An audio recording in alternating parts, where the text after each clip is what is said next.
So it's an absolute pleasure to welcome a singer-songwriter who has been streamed over 100 million times. Her first single, Say Something, stormed into the charts in 2015, and she's been in our hearts ever since. It is the wonderful Karen Harding. How are you doing? Hello, I'm really, really good, especially after all those numbers you just popped out. Yeah, feeling good, thank you. It is a crazy number, isn't it? Over 100 million. Like, that's a big milestone. It's pretty, just to think, imagine that many people in a room, that's impossible. So that's why I always feel like it's impossible. Firstly, massive congratulations are in order. You posted up that you're pregnant. That's amazing.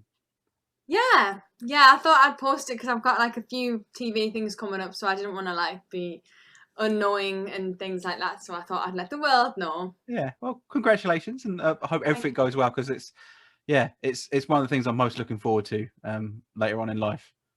Is Oh, parent. amazing, So amazing. yeah, Thank you. and also because most of the time I'm just listening to the music and playing the music and think the tracks are great. It's only when I do an interview that I dig a little bit deeper into the artist. And one of the things I found out, which I find amazing, I love it, is your two dogs, Ribbon and Rolo. Yes, yeah, the loves of my life, the loves of my life. They are. So you got it's a Labradoodle and a poodle, isn't it? Yeah, yeah, yeah. They've been an absolute nightmare this morning because one of them was really ill and has been ill all over the living room. So like it wasn't a very good Monday morning start. But hey ho, that's what happens when you got animals and pets. And also, I didn't realize this, but you originally you appeared on a TV program for Eurovision to go on there, and also actually you were on X Factor, which I didn't know because I think by that point Yeah, I'd kind of stopped investing in the X Factor as much. not many people do, to be honest. That was like I can't even remember what year it was, but I kind of had I was just trying every option and platform to try and make it as a career. And sometimes when things like the X Factor or anything like that turns up, you have to kind of just grab the opportunity. And I'm glad I did, don't get us wrong. Oh yeah, I just can't really give any credit to those shows for helping me towards like success with Say Something because it was nothing to do with that yeah, at all.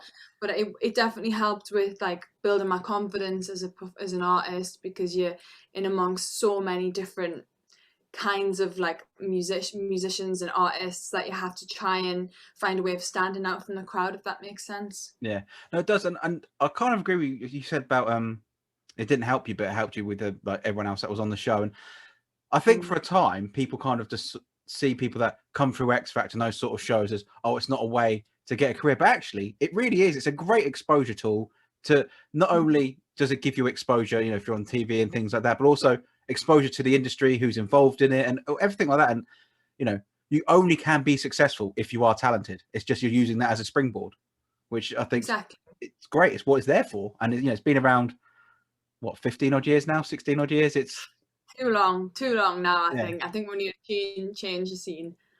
But it has helped a lot of people, and it's great that it has because it was sort of off the back of that. Is it off sort of after your time on X Factor? You got involved with M and EK, and that's obviously how Say Something came around. So I'd actually written Say Something like a year before I did the X Factor.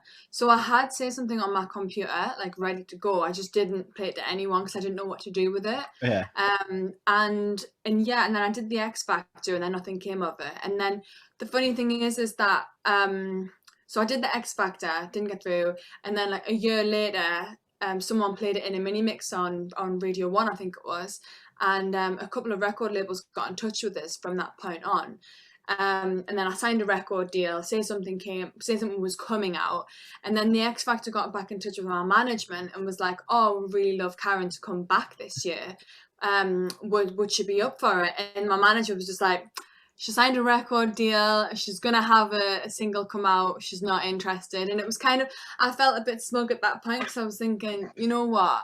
I did it without you. Like you yeah, know, um, and no disrespect to the show at all. no, It's just like I just felt proud that we were able as a team with everyone involved to make something else happen. And yeah, and I'm super grateful that I got the opportunity to work with them and EK, and we're friends now. And yeah, it's just one of those things you have to go through the whole process of rejection and stuff to really learn if you are willing to be able to do it because the rejection of that is like an ongoing thing throughout your career. Like, people don't know, but you know, things are gonna happen, then they don't happen, then it happens again, and then it doesn't happen. So, you know, you have to get used to that roller coaster ride. And I think the X Factor was almost like a starting point to the emotional roller coaster that is the music industry. Yeah, it definitely shows your resilience. The fact that obviously you were on both, you know, two couple of TV shows, obviously nothing came of it. Like, a lot of people at that point would have just gone, "Oh, no,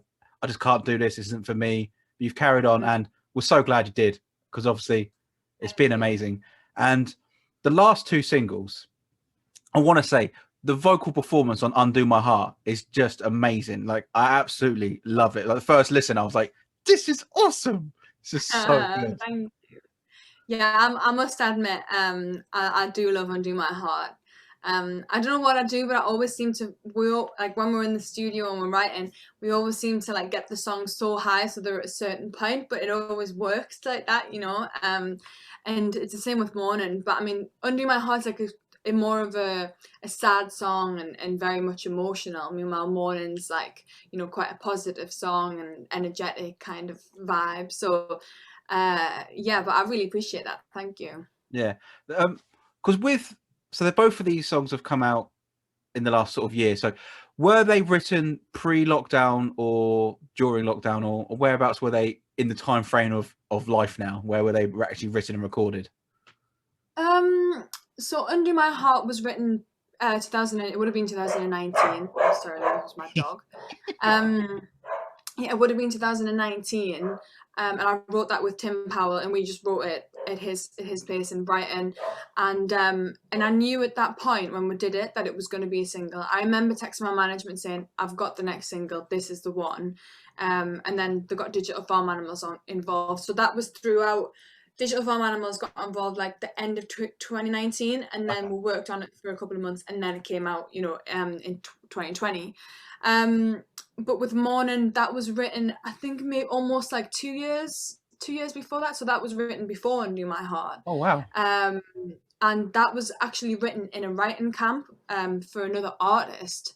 And it kind of, it's so funny how those things happen, because you put yourself up for these writing camps, and although maybe you might not get the single of the artist as the writer, but because I'm an artist as well, it kind of can open up a bit more scope of, you know, songs being cut. And we did that song, and I said sent a text to my management straight after the session. I was like, "This is definitely going to be a single." I mean, that happens. I mean, you can kind of see it happens like once a year, twice a year, 3 times a year ish, if I'm lucky, where I'm like, this is going to be a single. So when it happens, and I text my managers saying that, then they usually know that like I'm in business and I'm not going to back down, you know. So if like those were a couple of years ago, because I know there is talks of a debut album, isn't there, this year, isn't there? Yeah, we're working on a mini album at the minute, so it'll be like a little baby album, and then like hopefully the album could come after that. It's just like, you know, to drip feed and things like that. There's so many songs that we've been working on for the last couple of years, and it's trying to find a way of getting them all out, because if you release singles, then it's almost impossible for people to hear the different sides of the music as well. Yeah, that's what I was going to say. Like, how many of these songs that you've got were already completed a couple of years ago? You've just been waiting for that sort of outlet for them. Some of them, I mean, were written maybe like 5 years ago, some of the original ideas, and then some of them were written like you know, a couple of months ago. Yeah. So it's just it's fine.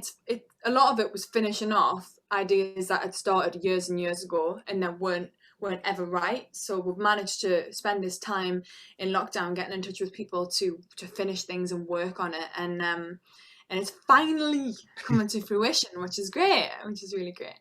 I know, because it's been a long time coming, because we had to say something, and we've had the other singles along the way. It's like, we want more, because, you know, we're greedy like that. We always want more.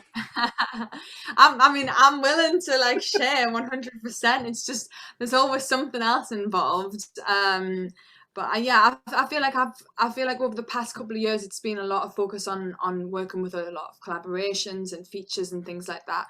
And I'm grateful that now I've kind of got the opportunity to really release more Karen Harding material. And I think people are really starting to get their head around the sound a bit more.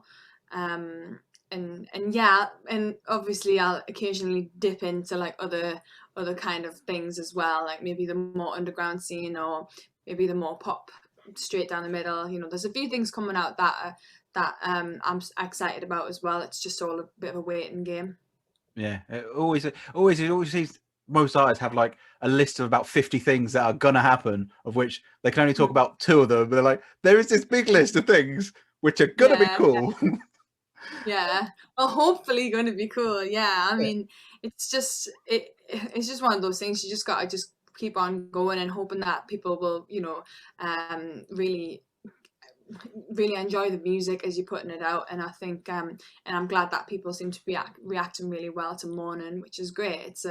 It's still the beginning of the year, and we've still got the rest of the year to go, even though it's flying by. I don't know what the hell happened to January and February, like, but yeah, we've still got the rest of the year, and we've got the summer to look forward to, so I'm happy to be putting something out before then as well again. yeah. Hopefully this year's gonna be a very exciting year. We'll obviously get the mini album, hopefully, and I'm assuming maybe a couple more singles as well, maybe.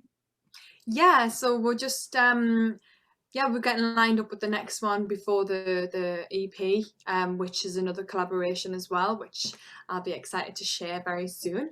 And yeah, we've still got another remix coming out this week for Morning, by this amazing up and coming producer called Higo, who actually went viral because he did a remix for Disclosure, and then they kind of thingied it. So yeah, he did a remix, he smashed it. It's a proper garage vibe. And then we've got the acoustic as well, which I filmed like, I don't know, it was in lockdown, but you know, it had to be all sort of looked after and whatnot. Yeah. I couldn't get my guitarist on, couldn't get the pianist on. It just had to be me, unfortunately. But yeah, it was nice to be out and filming something nice too. Yeah, and also it kind of cements that little bit of history that we're in. It'd be you're like, this is what I was doing. I, could show what you were doing. Yeah, I'm really looking forward to what there is coming up for you, because it's been Thank a really you. exciting journey so far, and it just seems like it's just at that point now where it's just going to accelerate so far and so fast, and it's Hope amazing. so. Yeah, and Yeah. like I said, the last couple of singles have been outstanding, and I do think "Undo My Heart," the vocal performance on that is just next level. It's so good. Thank you. Yeah, I do love to sing that song. Honestly, it's one of my favorite songs that I've released ever. Yeah, So, you know, and I love them all. I really do. I really, really do. But there's something about Undo My Heart that like I really, really love. So yeah. yeah, I'm really glad that you like it as much. It's amazing, and yeah, like I said, really looking forward to what this year has to offer. And like I said, hopefully we'll be getting out some point soon. And festivals would be amazing, and to see you live would be great. And thank you so much for your time today, Karen. No, thank you very much. Thanks for having us. It's Thank been you very nice much. chatting to you. Yeah, thank you very much. Thank you. All right. Okay, see ya. Cheers. Bye.